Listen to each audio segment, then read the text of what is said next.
and I don't know where that is on the track, but you can see Tom Kwok is backed up against the wall. There's all kinds of glass damage as the headlights smashed. So this is off turn number 6. Oh, and it's Justin DiBenedetto who goes around. Ooh, a big hit by Tom Kwok, and then Jocelyn Hebert comes in. He gets stopped, but wow, what a lick for the driver of the 55. Justin DiBenedetto got out of shape, all kinds of sidewise there, and it was Tom Kwok who was following so closely that he almost spun in sympathy out of Justin DiBenedetto, trying to avoid him a little bit, but he wound out the worst of that, of those 3 cars that had the difficulty. Well, that's tough there because you have the paint, you have a rumble strip on corner exit, and you try and pinch the car down, and this is obviously going to call for a full course caution, a safety car, as that will take control of the field. Jocelyn Hebert still stopped there, and it Partap, the other GT4 car. The other car may have been Marco Cerrone in the 82. I'm just looking at the timing and scoring chart, and he has dropped towards the tail of the field. Now, still on the lead lap, so still very much in this as far as a competitor goes and can gain some positions, but right now at the bottom of the running order of cars still on the lead lap. Tom Kwok, Jocelyn Hebert, 2-3 laps down to your race leader at this point after being stopped on the racetrack. But if you're brand new fans to the FEL Sports Car Championship Canada, we talk about the 3 different classes mixed in one race here on the track. So you have GT4s, and they're the Mercedes. You see the Ford Mustang out there as well. 540 plus horsepower. They are rear-wheel drive, 6-speed sequential gearbox. They have adjustable ABS, adjustable traction control as well. And they'll do 0 to 100 kilometers an hour in about 3.6 seconds. So they like to boogie. They get up and go fairly quickly. They are the heavyweights of the Sports Car Championship Canada. TCR class, their front-wheel drive and their 4-cylinder 2-liter turbo inline 4. Still, they make 350 horsepower, so they like to poke along pretty good too. But they're a handful to drive sometimes, and you can see they tend to step out those back tires without any drive, and they just sort of are slave wheels because they get towed along and don't really do anything. You do all the power, all the braking, all the steering with the front tires. And so sometimes these TCR cars can get around on you fairly quickly. TCA is brand new to the FEL Sports Car Championship Canada Series this year. 220 horsepower. They're a 1.5-liter turbo inline 4-cylinder. They have a manual gearbox, so none of this paddle shifting. Fixed ABS, and a great entry level into the Sports Car Championship Canada ranks presented by Michelin. Very affordable in terms of getting into racing at this level, and good competition. It is a nice TCA field that has come to participate in Sports Car Championship Canada presented by Michelin in the first year. Moving forward, there are other cars that they are expecting to join the series moving forward in 2024 beyond. In fact, the series has a couple of cars that they will be either selling or leasing moving forward as well, and we're going to go to a red flag situation. Yeah, so we're good. All hands on deck on this one. So there's still 32 minutes left, counting down, and we continue to count it down as we cycle under caution. But as soon as they come onto the front straightaway, I believe the cars will be stopped, and that's when time will stop as well. As you can see, some of the field coming through, some of the TCA cars that we haven't yet seen on track. Trevor Hill leads the TCA group, followed by Eric Kuntz, Jonathan Young, and Megan Tomlinson. No red flag. That was a quick red flag. That's what that was. Apparently they've thought of it, and they can get this car out of the way without having to go to a full red flag situation. But cars continue to circulate. The GT4 cars up front, trying to keep a little bit of heat into those Michelin tires. Let's mention as well that the SCCC has also recently just announced their extension with their agreement with Michelin as the official tire provider and presenting sponsor of the Sports Car Championship Canada for an additional 3 years moving forward. This is the 3rd year of their first contract. They've extended for another 3 years. Yeah, and that provides some stability to the series, which is great. You've got a company like Michelin backing the FEL Sports Car Championship Canada. That also, what it has done is it's created that partnership with a tire manufacturer that is using the same compound tire in Canada and the US. So that was probably why they wanted to throw the red flag. The wing is actually caught in the fencing. And so they're going to try and get that out. There it goes. You just had to pull a little harder. Just like popping a cork on a champagne bottle, right?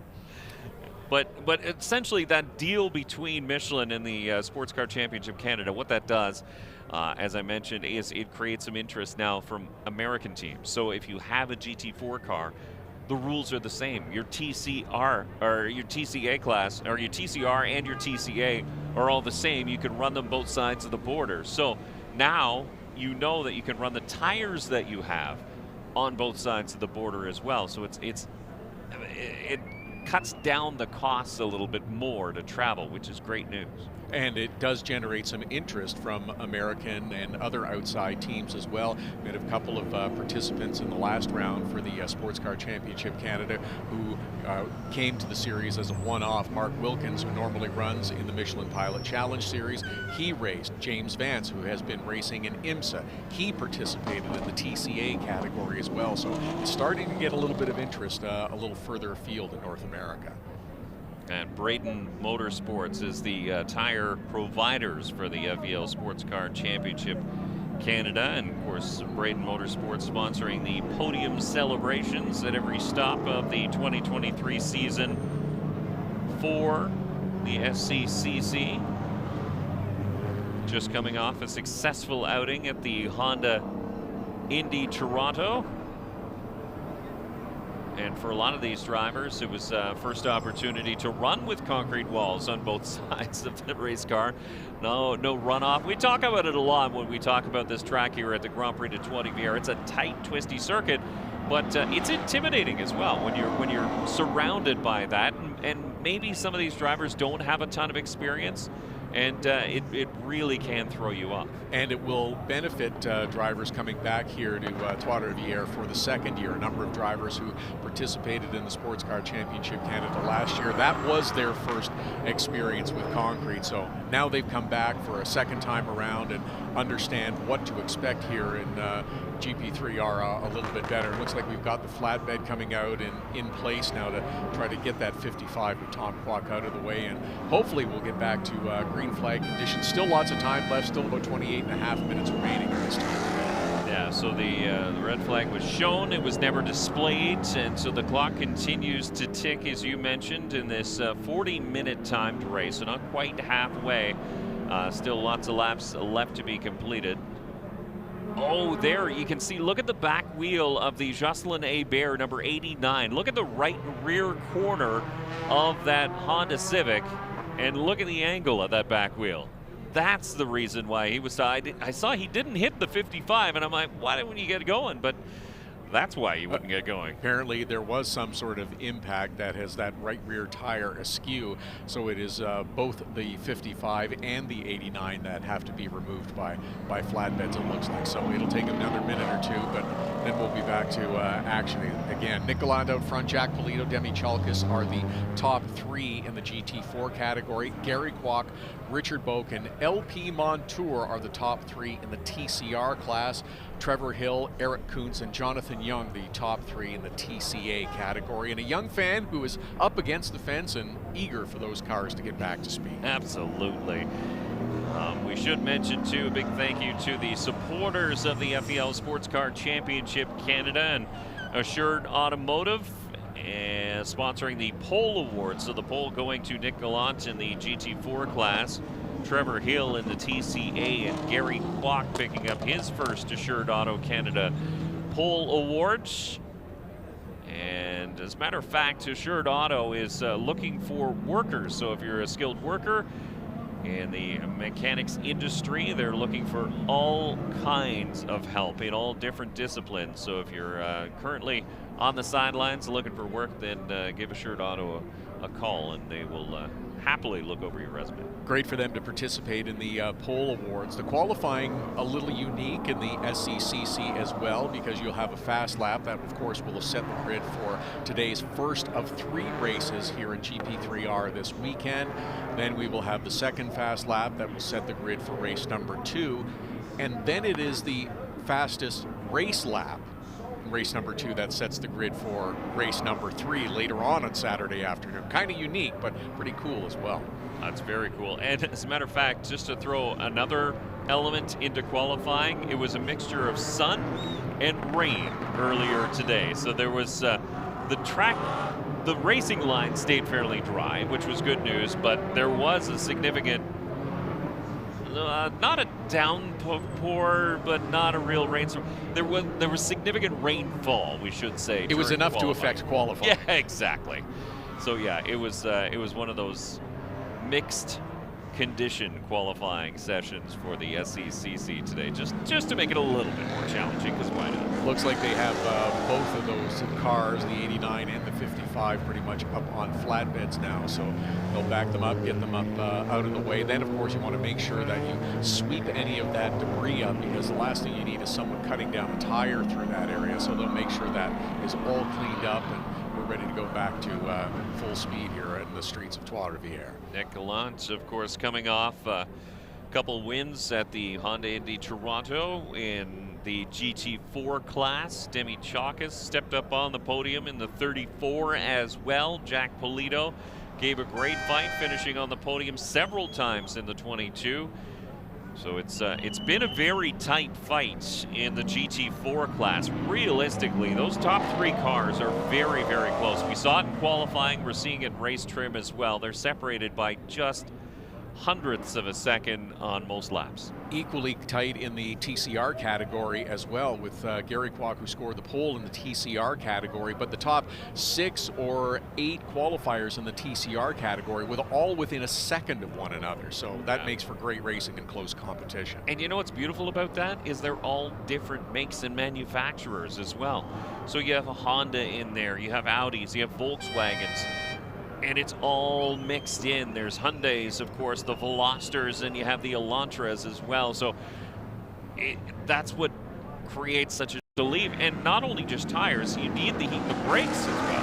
Exactly, the weaving a little more aggressive from left to right in those cars, and both the cars in the TCA, TCR, and the GT4 categories, trying to generate a little heat. So there you see Nick Gallant up front, who slows down and then speeds up and gets on those brakes hard. He wants to be ready for corner number 1 at speed when they get the green flag. Temperature is starting to drop just a little bit here at the Grand Prix de Trois-Rivières. We're down to about 19 degrees outside, so that gives you an idea of the ambient temperature outside and how important it is to keep that heat in these tires. So turn 5 will be a pretty interesting corner when we do go back to green, because that is one of the best passing opportunities here on this track. You have turn 1 is a good opportunity. Turn 3, if you can finish the pass before you get in there, but it can also set you up for a good opportunity down into turn number 5. Absolutely, yes. If you get through 3 in the right manner, you can get a run heading down towards number 5 and then complete the pass through that left-hander at corner number 5.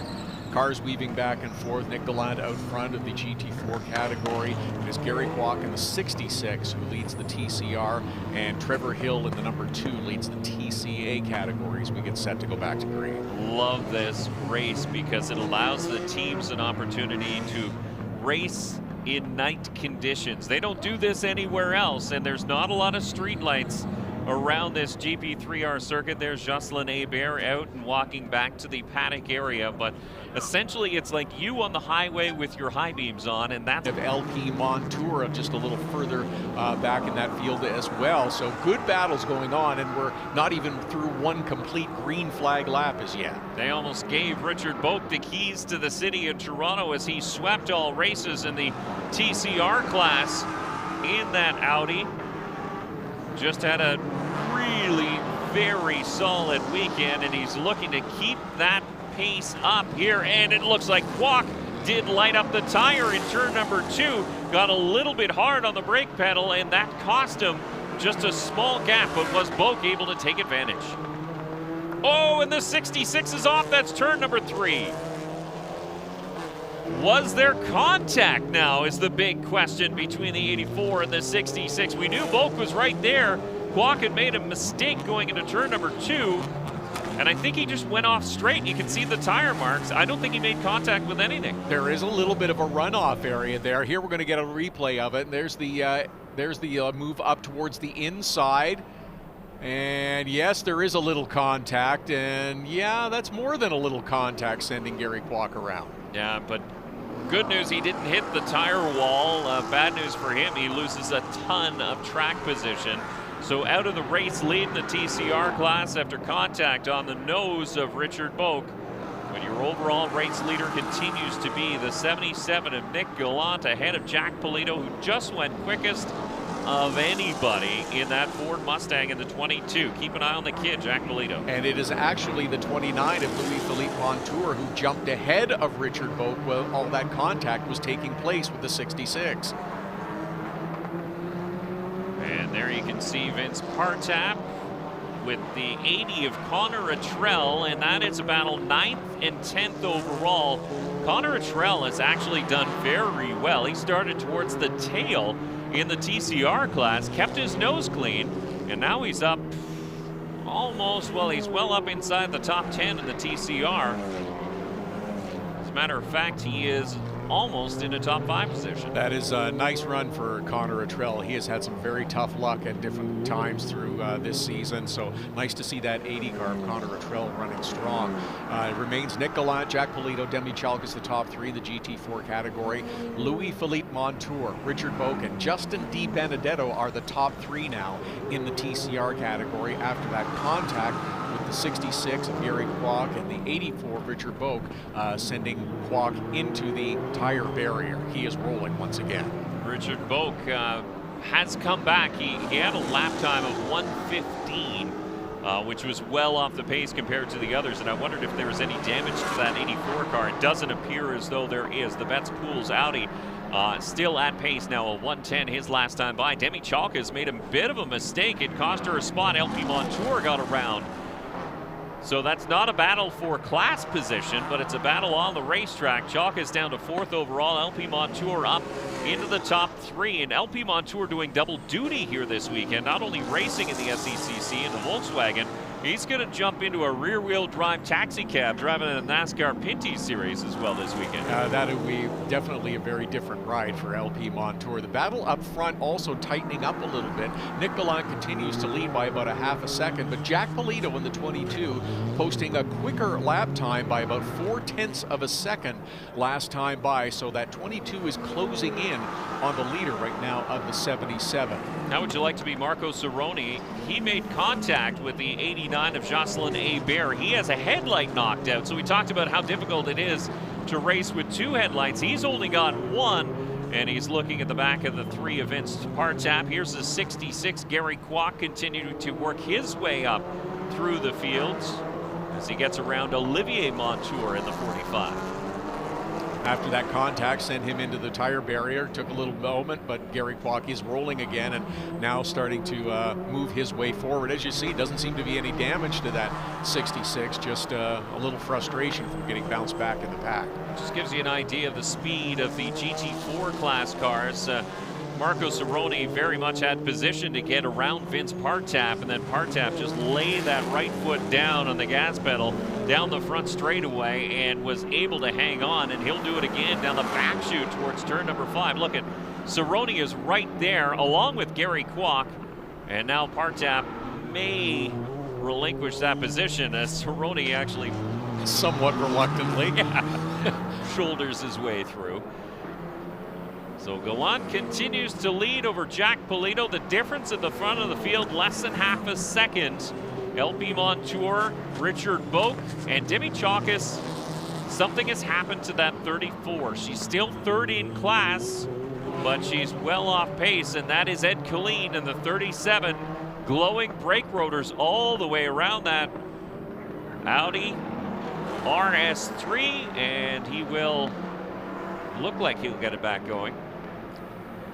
Looked like it, and you will see glowing brake rotors as the cars approach the corners and get hard on the brakes, as we're seeing right there in corner number 1. It's when you see them glowing that red all the time that is troublesome.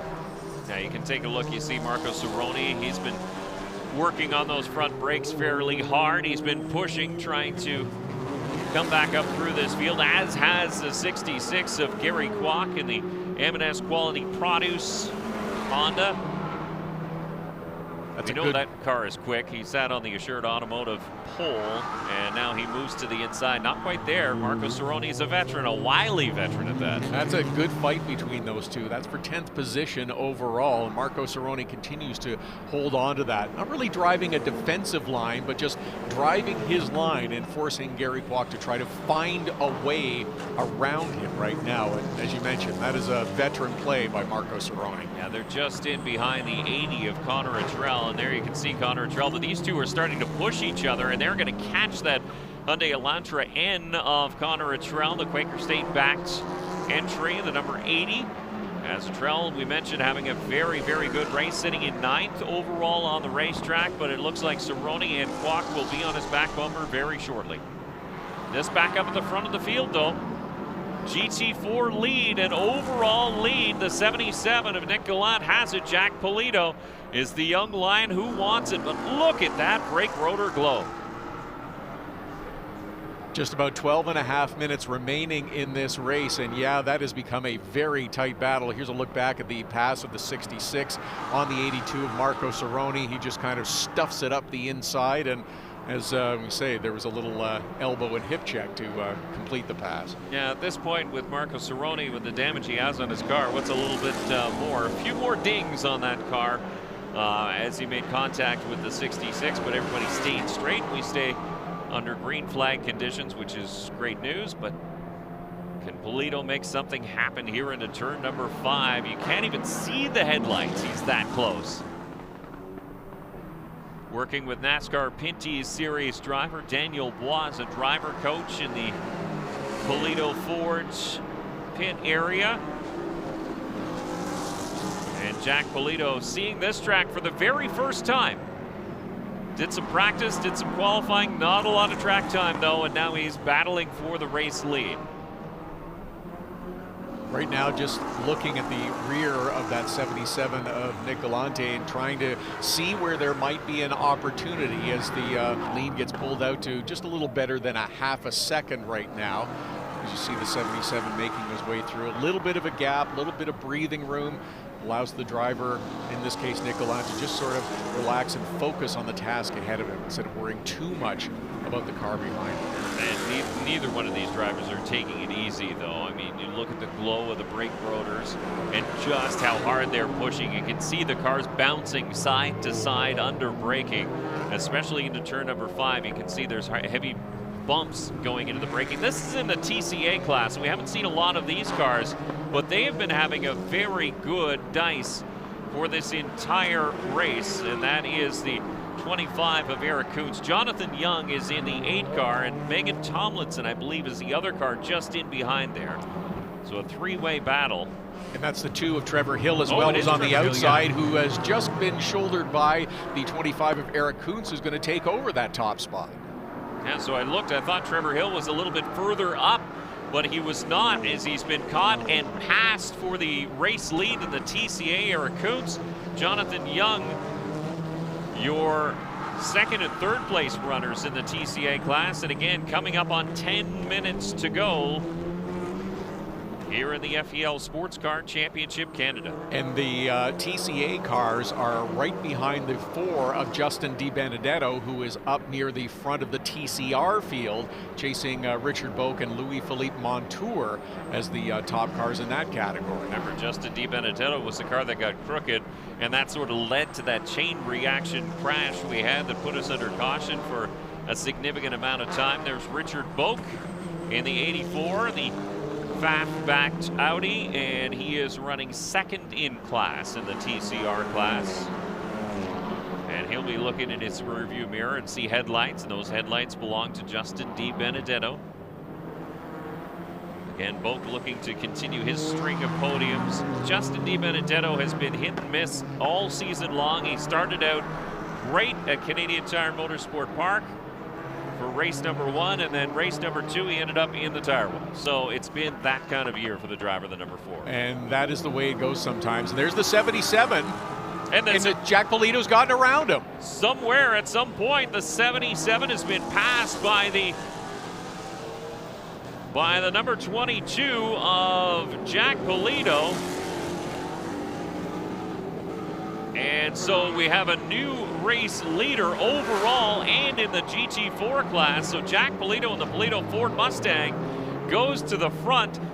Nick Gallant in the 77 drops back to second spot. And now they're in the thick of the TCA traffic. I believe that's Megan Tomlinson in the 38 just ahead. So she'll pull to the side. I believe that's Megan Tomlinson. Might have even been Hill. But now Gallant is not letting up. Right up to the back of that Ford Mustang in the dying stages of this race. 8 minutes to go.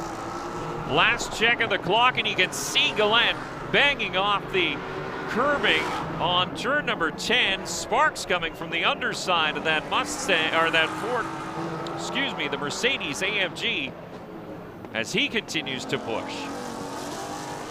What a fight between these two up at the front. The 22 of Jack Polito now leads the 77 of Nick Gallant, but barely by a tenth or two. The 77 trying to tuck up under that 22 as they head towards the left-hander in corner number 5, but he's not close enough right now to make that pass. It's looking for the opportunity in the remaining 7.5 minutes. So Gallant and Polito have been so close as far as lap times go this entire race. As a matter of fact, their last time by, they were separated by just a tenth of a second, and not quite as quick as third place overall, LP Montour. Montour, of course, first in the TCR class, but you can see Gallant spreading it wide in that runoff area, trying to keep that momentum up.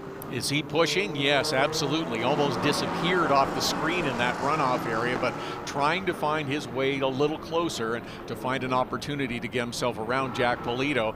That is the unmistakable single headlight of the 82 of Marco Cerrone, who continues to try to push his way forward. That's the 37 ahead of him. That's Ed Colleen in the TCR category. Colleen a lap down. Now the leader takes a look. Oh boy, contact between the 77 and the 22 as Polito took a look out in turn number 3, thought better of it, backed in, and already in there was the nose of the 77 of Nick Gallant. So Gallant had to jump hard on the brakes to avoid a bigger mishap. Look at how close they get under braking in turn number 5. They clear through those 2 lab cars, and it is once again the cars running first and second, the 22 and the 77 of Jack Polito and Nick Gallant, who continue their battle now without the lap traffic. Can Polito pull out a little bit of a gap in between himself and second place?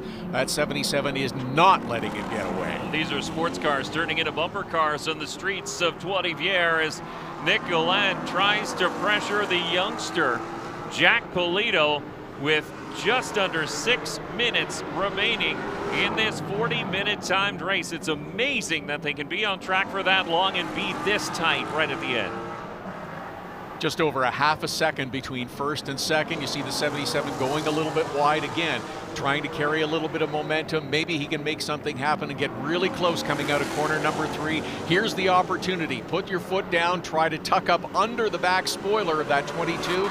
He's not going to be able to get close enough with this left-hander. That Ford Mustang just has a ton of poke down the straightaway, and that's what Jack Polito is using to his advantage. Nick Gallant is pulling every trick he has out of his book, driving it deep in the corners, trying to keep the momentum up off the corners. He's doing everything he needs to do to close the gap, but unfortunately for him, that gap remains at about 0.6 of a second.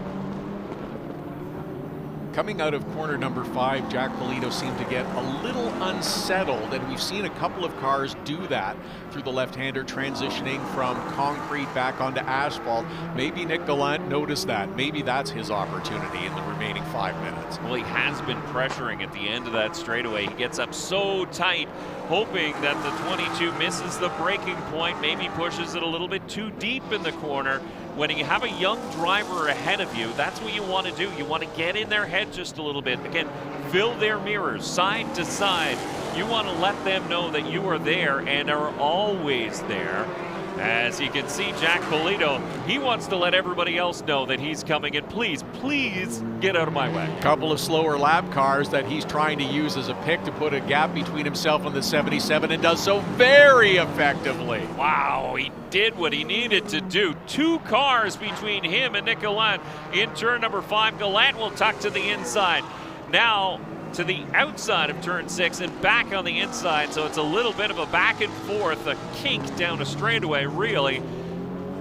But look at the ground that he lost. Wow, what a move by the driver, the 22.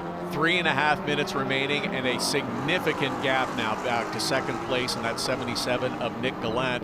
He'll have to try to close that up as quickly as he possibly can and maybe have one more chance to stab and go up towards the inside and make a move in the late stages of this race. That is exactly the pitfalls of sports car racing, is you don't know when you are going to catch those slower cars. And for Jack Polito, he caught them at the right time. If you're Nick Gallant, you caught them at the absolute worst time. I noticed that Jack Polito was flashing those lights almost consistently all the way around this track now. He's letting those lap cars know in plenty of time that that Mustang is approaching, and he wants plenty of room as he comes through the corner, and does it once again, puts himself with another car between him and second place. Textbook for sure, and we can tell you there's been a change towards the front of the TCR class. LP Montour continues to lead. Justin Di Benedetto now second as he pushes Richard Boak down to third in class in that one. As we'll look at the TCA, and it's Eric Kuntz who's leading that one. Jonathan Young, Trevor Hill, your top 3 in the TCA class. Just over 2 minutes remaining. The 22 of Jack Polito still out in front as he clips by and completes another lap. And is the 77 Nick Gallant going to have an opportunity? It's about 3/4 of a second now, but again, a couple of more lap cars that Jack Polito is going to have to deal with on these closing laps. Into turn number 3, that's a tight place to make a pass. It's Megan Tomlinson, gives him all kinds of room, gives Nick Gallant equal amounts of room. And look at Gallant, he got a great run out of turn number 3, potential for closing the gap. There's under 2 minutes to go, so this will be the white flag lap the next time they cross a stripe. 77 of Nick Gallant looking to close in on the back bumper, that 22 of Jack Polito. These two have been battling back and forth for much of the race. It started out with Gallant, who led the first portion, and then Jack Polito muscled his way through to take over top spot, and now trying to bring it home and close it out with the first victory of 3 SCCC races here at the Grand Prix of Trois-Rivières this weekend. Jack Polito headed for the start-finish line out front of the 77, but not by much. Boy, Jack Polito is the quickest lap of the race, but again, it's only by several hundredths of a second. As I think that was the white flag that went out, but it went out to Nick Gallant, who's sitting in second. So the flagman, as a matter of fact, missed your race leader, Jack Polito, as he flashed by so quickly in the 22. Here is where Nick Gallant has been a little bit better than the 22 Ford Mustang, and here's where he needs to keep that speed into turn number 5. The gap widens a little bit between the 22 and the 77. Can Nick Gallant close it up and get a chance maybe at this left-hander at corner number 5? It's not going to be there this time. Will there be another opportunity? You can see a big bump in that transition, as you were talking about, Todd, from concrete to asphalt. The taillights of the Ford Mustang did bounce, but it stuck to the ground. As your race leader comes off of into turn number 8, I should say, in the 22, and he has a bit of a breathing room, so he hasn't had this much space for a long time in this race. There's Demi Chalkas coming through to collect a white flag as your race winner. There's the 22. Jack Polito will take win number 1 of the weekend here in the Sports Car Championship Canada, presented by Michelin. Here at the Grand Prix de Trois-Rivières. Flash those lights. You deserved it. What a hard-fought one. Win for the 22. The 77 of Nick Gallant coming home in second. We can tell you Demi Chalkas will finish third in the GT4s. LP Montour. This will be a hugely popular win in the TCR class. Justin Di Benedetto and Richard Boak rounding out the top 3. And as we look a little bit further back, the TCA class comes home. Eric Kuntz, Trevor Hill, and Jonathan Young very tightly bunched. The 25, 2, and 8, your top 3 finishers in the TCA. Winner overall and winner in the GT4 is Jack Polito as he celebrates on his cool down lap. Nick Gallant and Demi Chakas rounding out the top 3.